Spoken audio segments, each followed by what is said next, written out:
An illegal drug operation inside a Dry Ridge apartment complex results in an explosion that sends 3 people to the hospital. Good evening again, everyone. Emergency crews responded to the building on McCoy Road shortly after 11 a.m. today. Local 12's Joe Webb joins us live to tell us what firefighters believe sparked this explosion. Joe. Well, Kit, the explosion this morning sent 3 Grant County men to the hospital who will likely face charges once they get out.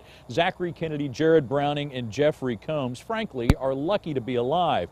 So is the woman who lived in the apartment, and so is her 1-year-old son, who was in the apartment at the time, but unharmed. This is what's left of Locust Ridge Apartment 31C. Police say about 11 o'clock this morning, 3 men were using butane to extract hash oil from marijuana when one of them lit a cigarette. Well, it actually happened in the front bathroom, which is the front part of the apartment. So that explosion went from the front part of the apartment all the way to the back, blowing the exterior walls out from the foundation. Flying glass stuck in a nearby wooden fence. A 1-year-old's bedroom wall was blown out.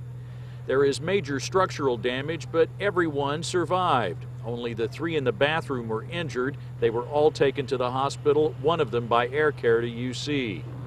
Dry Ridge police confiscated a couple of guns and a few pounds of marijuana. We're looking at 1 endangerment charges. There was 4 adults in the apartment along with a year-old child. So we've talked about endangering the welfare of a child. The butane process produces what's called butter, a 99% pure form of THC, the chemical in pot that gets people high. It's not a new process, but not common around here. Louisville has had an explosion with it a couple times, and they've had more of an issue going on in the Louisville area with it. First time we've seen it here or heard about it in Grant County, or at least Northern Kentucky that I know of. The neighbors say they deal with drugs at Locust Ridge all the time. They don't like it and have complained to management. They live with it. Christy Montgomery made the 911 call this morning. She's now had enough. It was really bad. It shook me up. I could hardly hold the phone. I was shaking so bad. Just thinking of all the babies that live in here. I mean, if you want to do it somewhere else. Now, late this afternoon, Dry Ridge police said the 3 men will likely face charges of criminal mischief and wanton endangerment.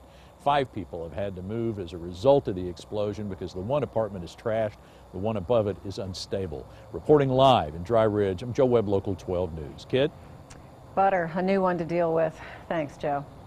Police say all 3 of the victims were taken to University of Cincinnati Medical Center, one of them by air care.